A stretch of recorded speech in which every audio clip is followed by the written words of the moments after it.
একটি মাত্র সন্তান অরিদ্র হাসান, বাবা মায়ের আদরে স্বপ্নে কষ্টে গড়ে ওঠা এক টুকরো প্রাণ। চোখে ছিল বড় হওয়ার আকাঙ্ক্ষা, কাঁধে বই, মাথায় বুদ্ধি, মুখে হাসি।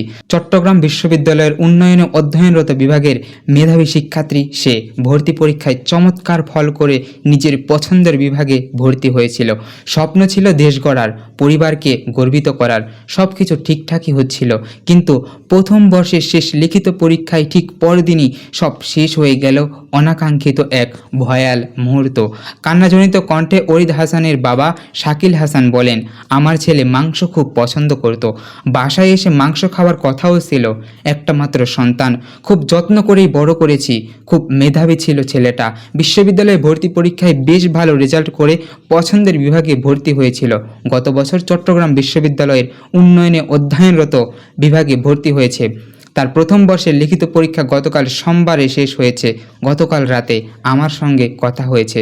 তখন সে জানায় তার বন্ধুরা মিলে সমুদ্র সৈকতে ঘুরতে যাবে, কিন্তু আমি তাকে যেতে নিষেধ করেছি।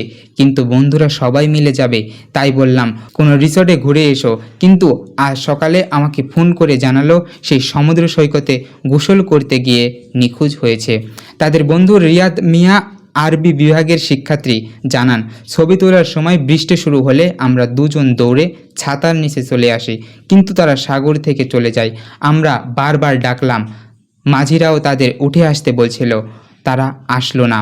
তারা বলছিল, কিন্তু এক পর্যায়ে পানিতে তলিয়ে যায় তারা। দুর্ঘটনার পরপরই স্থানীয়রা জেলের এক অনন্য পর্যটকরা চিৎকার শুনে এগিয়ে আসেন। সিএফ লাইফগার্ড সংস্থার কর্মকর্তা ইমতিয়াজ আহমেদ জানান, তল্লাশির পর সাদমান রহমান শাবাবের নিথর দেহ উদ্ধার করা হয়, তবে অরিদ্র এবং আসিফের কোনো সন্ধানই পাওয়া যায়নি।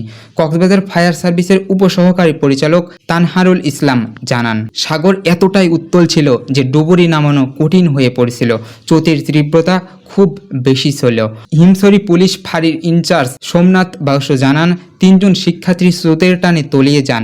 একজনের মরদেহ উদ্ধার করা গেলেও বাকি দুজনের খোঁজে অভিযান চলছে।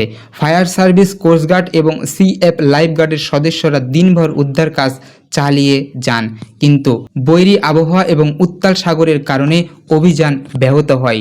এই মৃত্যু শুধু 3 তরুণ প্রাণীর নয়, এই মৃত্যু আমাদের সচেতনতা, দায়িত্বশীল এবং আনন্দ ভ্রমণ সঠিক নিরাপত্তা ব্যবস্থার এক অভাবের ফল। সমুদ্র উত্তাল থাকলে পানিতে নামবেন না, সাঁতার না জানলে জলের গভীরে যাবেন না। বন্ধুরা, একে অপরকে নজরে রাখুন। রিসর্ট বা হোটেলে কর্তৃপক্ষকে জানান। স্থানীয় লাইফগার্ড ও টুরিস্ট পুলিশের নির্দেশনা মেনে চলুন। এই মর্মান্তিক ঘটনা কি আমাদের সমুদ্র ভ্রমণে আরও সতর্ক ও আরও দায়িত্বশীল হতে শেখাবে? প্রশ্ন রয়ে গেল আপনাদের কাছে। প্রিয় দর্শক, আজকে এ পর্যন্তই। আপনাদের সঙ্গে দেখা হবে আরও একটি নতুন ভিডিওতে, আরও কোনো নতুন তথ্য নিয়ে। ততক্ষণ পর্যন্ত সকলে ভালো এবং সুস্থ থাকবেন। আজকে এখানেই বিদায় নিচ্ছি।